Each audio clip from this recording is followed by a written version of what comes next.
Hello everyone! In today's video, I'm going to show you how to fix your birthday on TikTok. So the first thing you need to do is to open your TikTok app on your device, and then from here just make sure that you're on the profile section. Then tap on the three lines at the top right corner and select settings and privacy. Now from here you can see that there is no direct option to change your birthday or age. So what we're going to do is just scroll all the way down and select report a problem. Now from here, we're just going to scroll again all the way down until we see submit a report. Then tap on submit a report and then provide feedback on changing your account's birthday or age.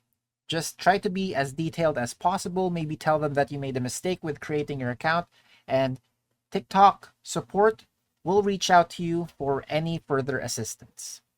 And that's it for today. Thanks for tuning in, and I'll see you next time.